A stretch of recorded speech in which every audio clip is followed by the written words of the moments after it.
In the forests of Ontario, the world was alive. The wind spoke through the pines, the river told stories of the ancestors, and the earth held the memories of her people, the Anishinaabe. For a young woman named Anang, this was the only world she knew. It was a world of seasons, of spirits, of a deep connection that ran through her veins like the sap in the maple trees. England was a ghost story, a whispered name from the fur traders, a place of stone cities and poisoned air, where men wore stiff collars and forgot the language of the sky. Then he arrived, Edward Barrington. He was not like the other white men. He didn't see the land as something to be bought or sold. He saw her.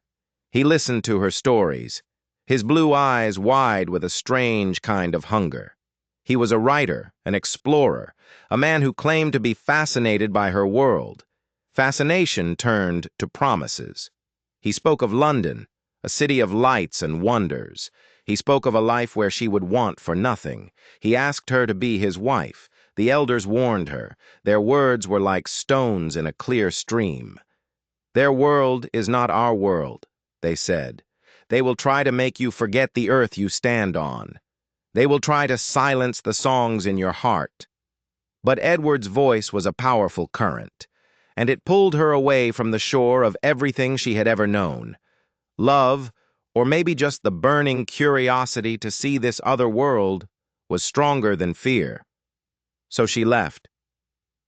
On a cold autumn morning, she stood on the deck of a great steamship, the RMS Etruria, and watched the forests of her home disappear into a gray mist. The land that had cradled her, taught her, and defined her was gone.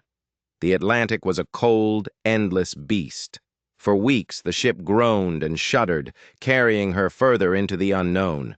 The sun grew weaker, the wind bit harder, and the faces around her were pale and strange.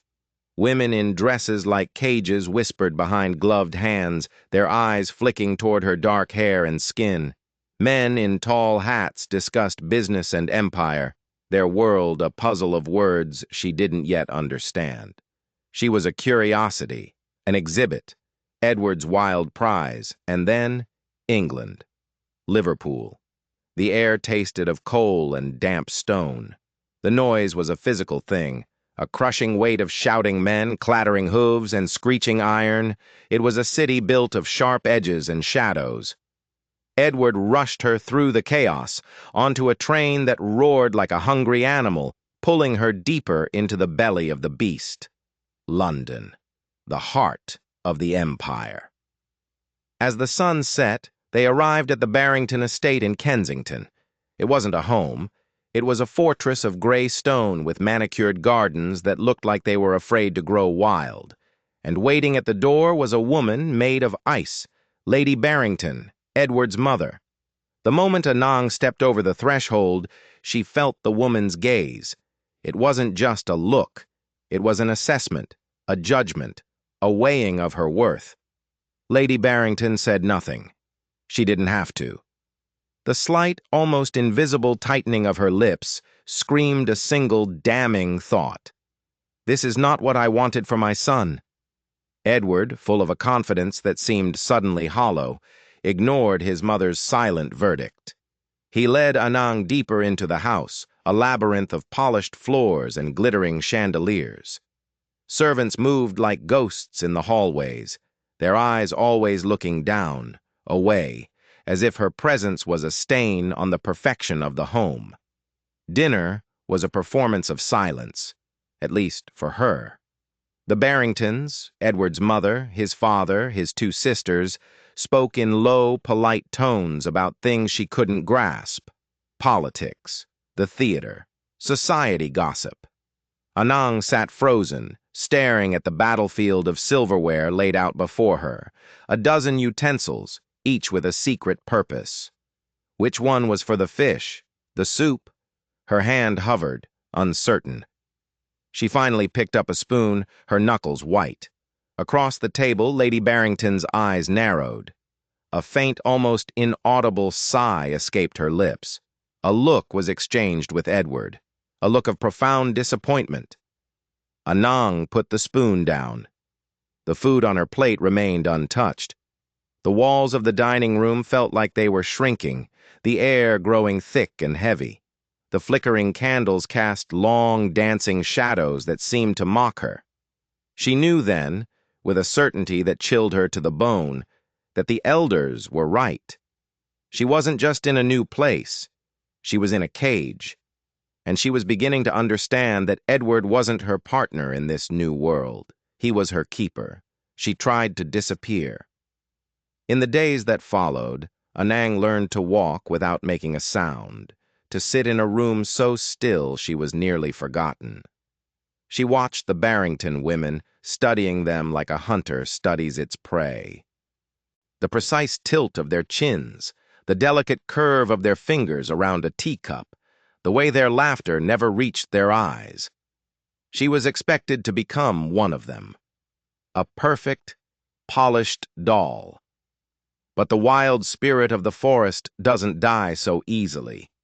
A rebellion began to stir within her, a quiet fire that grew with every condescending glance, every unspoken command. Edward had promised she would learn English, that her own tongue, Anishinaabe-Moan, was a relic to be discarded. His mother never spoke to her. She only ever spoke about her, often while Anang was in the same room. She must be taught proper etiquette. We cannot present her to society in this state. Anang understood every word, but she gave them nothing. She let them believe she was a simple, uncomprehending savage. When Lady Barrington posed a question through Edward, Anang would meet the older woman's gaze, tilt her head, and remain silent. Unreadable.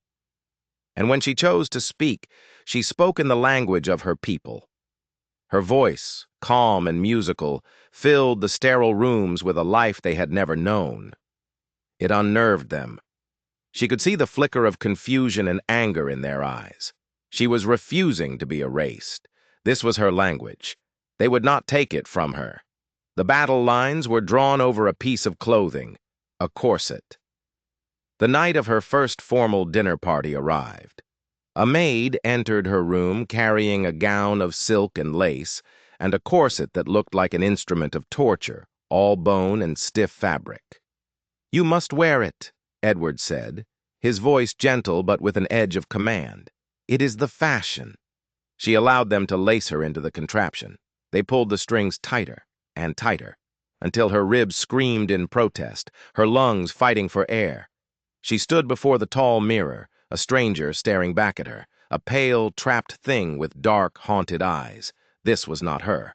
Without a word, her hands flew to the laces behind her back. She yanked them, hard. The corset came loose, falling to the plush carpet with a soft thud. Freedom. The maid gasped.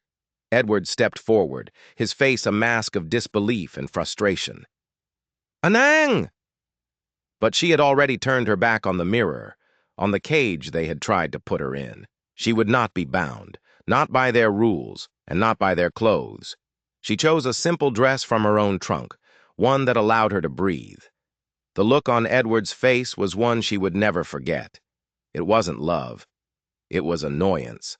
Later, in the grand dining hall, surrounded by portraits of grim-faced Barrington ancestors, the air crackled with tension.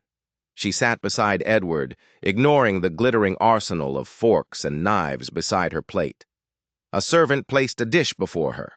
Roast venison, cut into delicate, unfamiliar shapes and swimming in a dark, thick sauce. It was food she knew, but prepared in a way that felt alien. Her instincts, the old ways, took over. She reached out, her fingers closing around a piece of the warm meat. Silence fell over the table.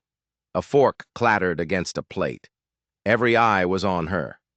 Lady Barrington's voice cut through the stillness like a shard of ice.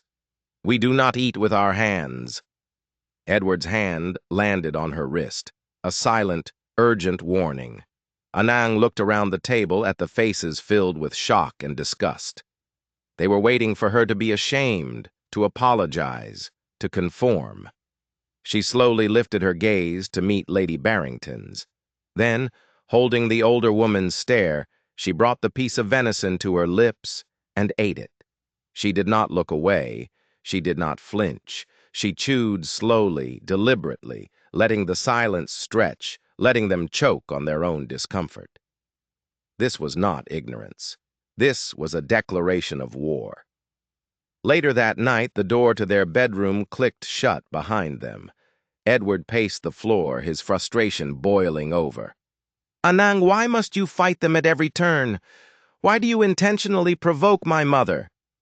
She faced him, her own calm a stark contrast to his agitation. "Because I am not one of them, and I will not pretend to be." "You must at least try," he pleaded, running a hand through his hair. "My mother, she only wants what is best for you. For us." A bitter smile touched her lips. "What is best for me? Or what is easiest for you, Edward?" The question hung in the air between them, sharp and deadly. He had no answer. He couldn't even meet her eyes. And in that crushing silence, Anang realized the truth. Her fight wasn't just against this cold family and their colder society. Her greatest battle was against the man she had crossed an ocean for, the man who saw her not as a wife but as a project, a wild thing to be tamed. And she was beginning to suspect there was a reason for his desperation, a reason far darker than simply pleasing his mother. The walls of Barrington Manor were more than just stone and mortar. They were a prison of expectations. Anang felt them closing in, the whispers of the servants following her down the long, cold hallways, the disapproving stares of Lady Barrington, a constant weight on her shoulders. They were trying to sand down her edges, to shape her into something smooth and silent and acceptable. She felt herself fading. The Anang who ran through the forests, who knew the names of the stars, was being replaced by a silent ghost in a fine dress. The mirrors in this house showed her a stranger with haunted eyes. The English winter was a damp, biting cold that the roaring fires in the hearths could never quite chase away. It settled deep in her bones, a reflection of the chill in her heart. One evening she stood at a tall window, looking out over the flickering gaslights of London. A city of cages, each light a prisoner. Where were the vast open skies of her home? Where was the scent of pine and damp earth after a rainfall? She pressed her hand to the cold glass, overcome by a wave of homesickness so powerful it stole her breath. She missed the taste of clean water from the stream, the sound of her own language spoken with love, the warmth of belonging. Here, there was only the cold and the rules and the suffocating silence. That night, Edward hosted another grand party. The ballroom was a swirling kaleidoscope of silk gowns and black coats. The air was thick with perfume and the sound of false laughter. Anang sat in a chair in the corner, an exotic decoration, a conversation piece. She watched a group of young women near the grand staircase, their fans fluttering like nervous birds. Their eyes kept darting toward her. "Her skin is so dark," one whispered. "Does she even speak English?" asked another. "I've never heard her say a word." "It's all very strange. Edward could have had any proper English lady he wanted." They spoke as if she were a piece of furniture, deaf and dumb. Or perhaps they simply didn't care. Their cruelty was casual, effortless. 1,000 tiny cuts. After the last carriage had rolled away, Anang was standing alone in the drawing room when Lady Barrington entered. The older woman moved with a chilling grace, her silk dress rustling like dry leaves. "My dear," she began, her voice deceptively soft, "I know this transition must be difficult for you." Anang remained silent, her back straight, her hands clenched at her sides. "But you must understand your duty. A wife is a reflection of her husband. Edward has a reputation, a standing in society to maintain. You must be willing to change." There it was. Not a suggestion, a command. Erase yourself. Forget your home, your people, your soul. Become the woman we require you to be. A fire ignited in Anang's chest, burning away the despair, leaving only pure, unyielding defiance. She lifted her chin and met Lady Barrington's cold, gray eyes. "I will never be what you want me to be." For the first time since Anang had arrived, Lady Barrington's perfect mask of composure cracked. A flicker of genuine shock, then fury crossed her features. The corners of her mouth tightened. She had expected submission, perhaps tears, but not this raw, untamed strength. "Then," she hissed, her voice dropping to a venomous whisper, "you will never belong here, and you will find that my son's patience has its limits." The threat hung in the air, heavy and poisonous. Anang turned and walked out of the room, leaving the woman standing amidst the fading glamour of the party, her face a portrait of cold rage. Back in her room, Anang stared at her reflection. "You will never belong." The words echoed, not as a curse, but as a liberation. Why was she trying to belong in a place that had no room for her soul? She picked up the silver-backed brush Edward had given her, a wedding gift. She ran it through her long black hair, a river of midnight silk that her people believed held memories and strength. Then, with a steady hand, she took a pair of sewing scissors from her travel case. She gathered the length of her hair in one hand, and without a moment of hesitation, she cut it. The long strands fell to the floor, pooling around her feet like discarded shadows. This wasn't an act of surrender. It wasn't an attempt to look more English. It was a severing, a promise to herself. She had given up her home for this man, for this life. She would not give up herself. But as she looked at her shorn reflection, a new, terrifying question emerged. What did the Barringtons really want from her? Lady Barrington's threat wasn't just about social standing. It felt deeper, more dangerous. What were they so desperate to control? The short hair felt strange, a phantom limb missing, but it also felt like a shield. When she walked down to breakfast the next morning, the gasps from Edward's sisters and the thunderous look on his mother's face were a victory. Edward pulled her aside, his voice a harsh whisper. "What have you done? This is a disgrace." "It is my hair," she said simply, her voice devoid of emotion. But she saw something in his eyes beyond anger, fear, a flash of panic that he quickly masked. Why would her cutting her hair make him afraid? It was another piece of the puzzle that didn't fit. She began to watch him, truly watch him. She noticed how he would stop his conversations when she entered a room, how he carefully locked the door to his study every time he left. He had told her he was writing a book about her people's traditions, a scholarly work. He often asked her questions, specific questions, not about ceremonies or songs, but about land, about landmarks, about old stories of a particular mountain back home, a place her grandfather called the Mountain of Whispering Spirits. He would press her for details. What did the stones look like there? Were there caves? What legends did the elders tell about what was inside the mountain? His curiosity felt less like that of a writer and more like that of a prospector. One afternoon, while he was out, she found the key to his study. It had been carelessly left on the mantelpiece in the drawing room. Her heart hammered against her ribs as she let herself into the forbidden room. It was filled with books and maps. But these weren't just maps of Canada.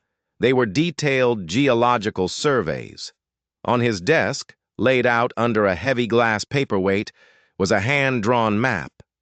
Her breath caught in her throat.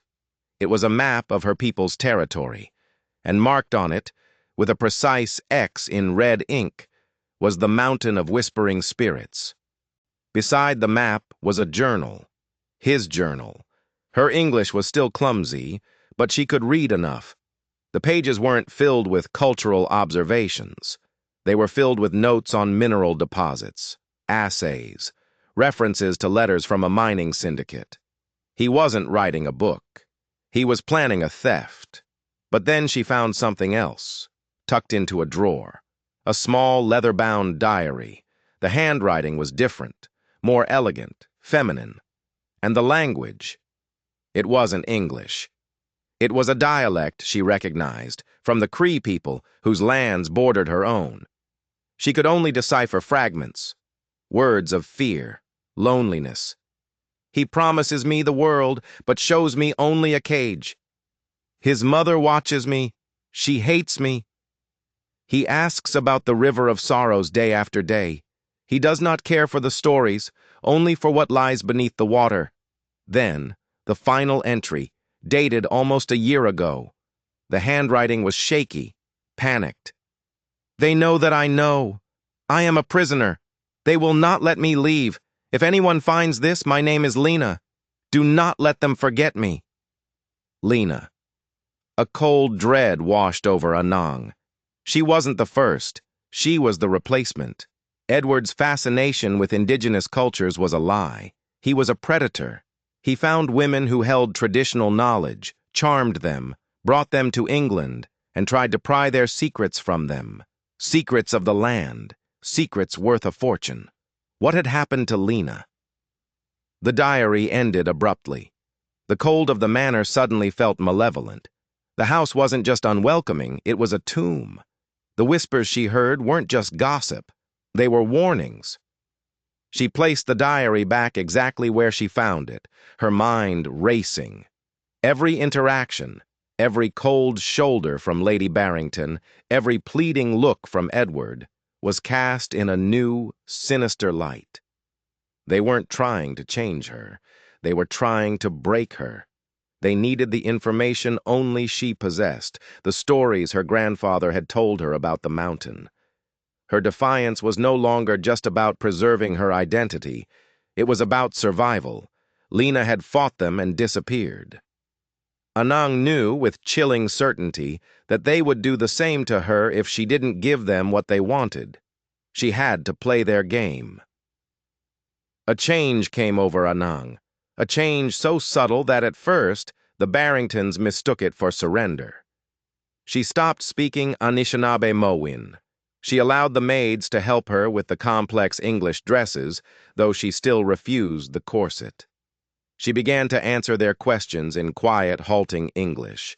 She saw the look of triumph in Lady Barrington's eyes. She saw the relief flood Edward's face. They thought they were finally winning. They thought the savage was being tamed. They were wrong. She was learning. She was gathering intelligence. She sought out the servants, not with questions, but with small acts of kindness. She helped a young maid named Clara, who had dropped a tray of dishes, speaking to her softly, helping her pick up the broken shards. Clara, unlike the others, met her gaze. There was fear in the girl's eyes, but also something else. Pity. Anang knew Clara was her only possible ally. She began leaving small tokens for the maid to find, a carved piece of wood, a brightly colored thread, a silent communication. One day, she found a reply. Tucked under her pillow was a single wilted flower, a forget-me-not. It was a confirmation. Clara knew something. Anang cornered the girl in the laundry room, the air thick with the smell of soap and steam. Clara was terrified, her hands trembling. "Please, my lady, don't ask me anything. They'll send me away." "Lena," Anang said, her voice barely a whisper. Clara flinched as if struck. Tears welled in her eyes. "She was kind," the maid choked out. "She used to sing songs, beautiful, sad songs. Mr. Barrington, he grew angry when she wouldn't tell him her secrets. The arguments were terrible." "What happened to her?" Anang pressed, her voice gentle but firm. "She's gone," Clara whispered, looking nervously toward the door. "One night there was a terrible row. Lady Barrington was screaming. The next morning, they said she ran away, packed her things and fled in the night. But her room? It was perfect. Nothing was gone, not even her favorite shawl." Clara's voice dropped even lower.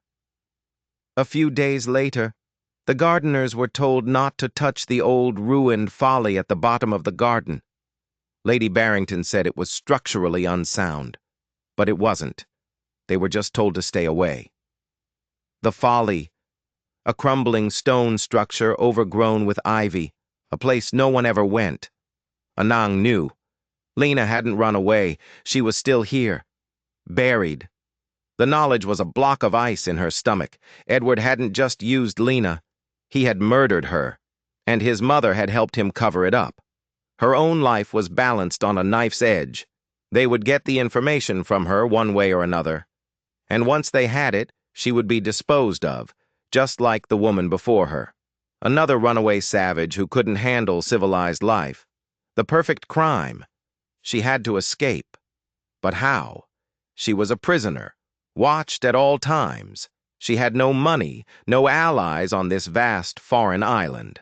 Running would be a death sentence. No, she couldn't run. She had to fight. She had to bring them down, for Lena and for herself. Her plan began to form, a dangerous, intricate trap. She would give them what they wanted. Or rather, she would make them think she was giving them what they wanted. That evening, at dinner, she began to talk. She spoke of her home, of the forests, and finally, of the mountain of whispering spirits. She saw Edward lean forward, his fork forgotten, his eyes gleaming with a predatory light. Lady Barrington watched her, her expression a mixture of suspicion and greed. "My grandfather, he was a shaman," Anang said, weaving a story from half-truths and pure invention. "He said the spirits of the mountain guarded a great treasure, not gold, something more powerful, stones that sing." She was improvising, pulling from old legends, twisting them into a lure. "He told me how to find the entrance. It is only visible at a certain time of year, when the sun hits the western face at the perfect angle. He made me memorize the path, the markings on the rocks." Edward could barely contain his excitement. Can you draw it? The path?" Anang hesitated, feigning fear and reluctance. "It is forbidden. The spirits would be angry." "We would protect you," Lady Barrington said, her voice smooth as oil.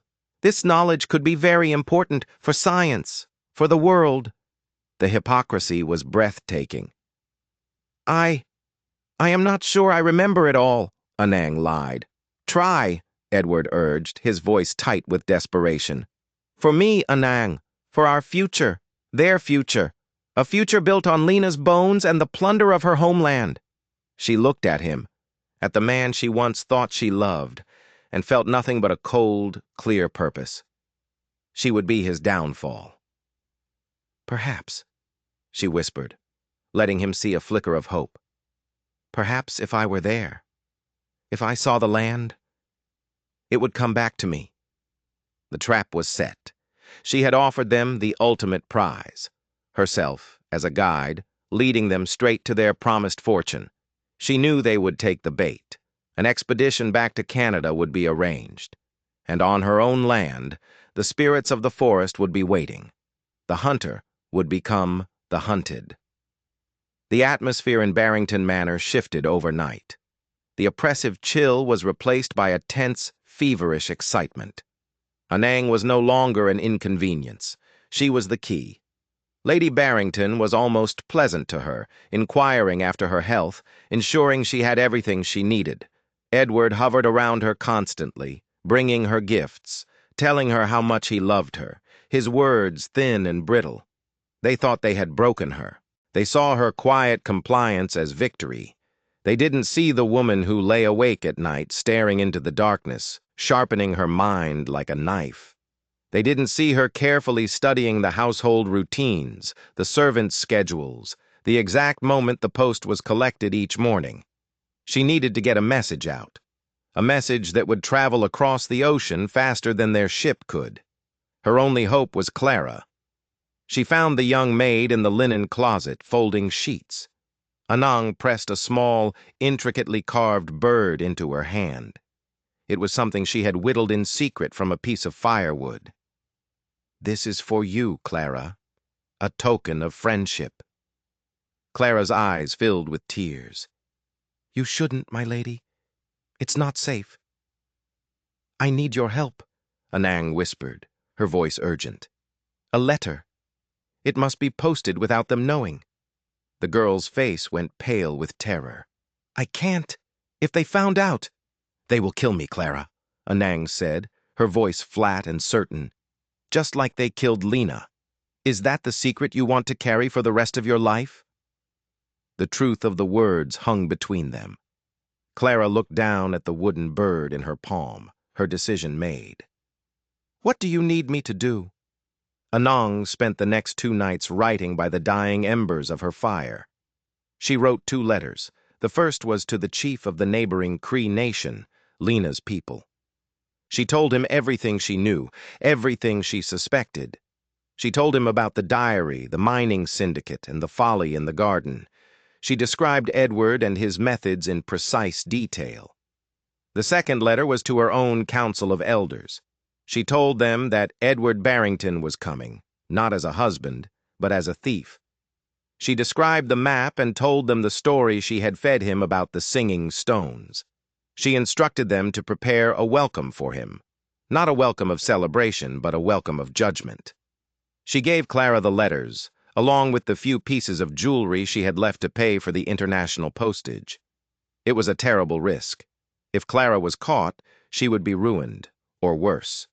And if the letters were intercepted, Anang's own fate was sealed. She could only trust and wait.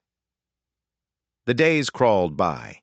Edward was busy meeting with men in dark suits who carried briefcases. He and his mother would have hushed conversations in the study, poring over the map. They were planning their grand theft, never once suspecting that their prized asset was planning their destruction. One afternoon, Edward came to her, his face alight with excitement. It's all arranged. We sail in 2 weeks. We'll go back to your home, Anang. We'll find this place together. He tried to take her in his arms, but she stepped back. I will be ready, she said, her voice a mask of calm. The night before their departure, the house was buzzing with the packing of trunks and the final preparations. Anang sat in her room, a strange sense of peace settling over her. She had done all she could. The rest was in the hands of the spirits and the people she had left behind. Suddenly there was a commotion downstairs. Raised voices, a sharp, commanding tone that did not belong to anyone in the household. Anang crept to the top of the grand staircase and looked down. Standing in the foyer were 2 grim-faced men in trench coats. Flanking them were several uniformed police constables, and with them, his face like stone, was a man from the Canadian High Commission. Lady Barrington stood before them, her back ramrod straight, her face a mask of outrage. How dare you enter my home? On what authority? One of the men, a Scotland Yard inspector, held up a warrant. Lady Barrington, we have cause to believe a crime has been committed on these premises. A serious crime. Edward came rushing out of his study, his face white. What is the meaning of this? The inspector's eyes landed on him. Edward Barrington, I have a warrant for your arrest on suspicion of the murder of one Lena of the Cree Nation. The name hit the room like a physical blow. Lady Barrington staggered back, her hand flying to her throat. Edward looked like he had been turned to stone. This is absurd, he stammered. She ran away. She went back to Canada. We have testimony to the contrary, the inspector said, his voice cold as iron. And we have a request from the Canadian authorities, based on information received, to investigate your business dealings concerning their sovereign lands. He gestured to his men. Search the study, and someone take a look at that old folly in the garden. Lady Barrington let out a small, strangled cry. It was over. Anang watched from the shadows as Edward was placed in handcuffs, his confident swagger completely gone, replaced by the pathetic whimpering of a trapped animal. His mother collapsed into a chair, her icy composure finally shattering into a million pieces. As the police led Edward away, his eyes found Anang at the top of the stairs. For a moment he stared at her, his face a mess of confusion, betrayal, and dawning comprehension. He finally understood. The shy, savage girl he thought he had tamed had outsmarted them all. She hadn't just survived. She had brought down an empire. Anang did not return to the cold, silent bedroom. She walked down the grand staircase, past the weeping form of Lady Barrington and the shocked servants. She walked out the front door and into the London night, breathing in the damp, smoky air. For the first time since she had arrived, it smelled like freedom. The trial of Edward Barrington was the scandal of the season. The discovery of Lena's body, buried beneath the flagstones of the Garden Folly, sealed his fate. The diary, the letters to the mining syndicate found in his study, and Clara's brave testimony painted a picture of a cold, calculating predator who used romance as a weapon for profit. He was sentenced to hang. Lady Barrington, charged as an accessory after the fact, saw her family's name and fortune turn to ash. The Barrington Empire, built on generations of quiet, respectable theft, had been dismantled by the very woman they had tried to break. Anang did not stay in England to watch them fall. The British courts, in an attempt to make amends and avoid a larger diplomatic incident, awarded her a significant portion of the seized Barrington assets as restitution. It was a fortune beyond her comprehension. She used it to book passage on the first ship heading back to Canada. But she didn't just buy a ticket for herself. She established a trust, a fund dedicated to providing legal aid to her people and other indigenous nations, ensuring that no one else would fall prey to men like Edward Barrington. She turned their weapon, money, into a shield for her people. The journey home across the Atlantic was different. The sky seemed brighter, the air cleaner. She stood on the deck, not as a frightened girl being taken to a cage, but as a warrior returning from battle. When the ship finally docked in Montreal, the scent of the land, of pine and fresh water and earth, was the most beautiful thing she had ever known. She traveled for days, back to the shores of Lake Superior, back to the forests that had raised her. She arrived at her village not as a victim, not as the girl who had been foolish enough to leave, but as a protector. Her people had received her letter. They had prepared for Edward's arrival, and when the news came of his arrest, they understood the battle she had fought and won on their behalf. She stood by the water's edge, the setting sun painting the sky in colors of fire and gold. She had seen the heart of the empire, and she had faced the worst of its greed. They had tried to take her voice, her spirit, her name, but she had held on to herself. She had remembered the songs of her ancestors and used their wisdom to bring a giant to his knees. She was Anang, and she was finally home. Anang's story is one of incredible courage, a fight not just for survival, but for the soul of who she was. But it makes you wonder, doesn't it? How many times do we quiet a part of ourselves just to fit in? Would you have had the strength to do what she did, to fight back, when the entire world is telling you that you are wrong? And here's the real question that keeps me up at night. Was Edward evil from the start, or did his greed poison him over time? Let me know what you think in the comments below. If you found this story as powerful as I did, do me a favor and hit that like button, and make sure you subscribe and turn on notifications so you don't miss our next journey into the most incredible and often hidden stories from our past. Thanks for watching, and I'll see you in the next one.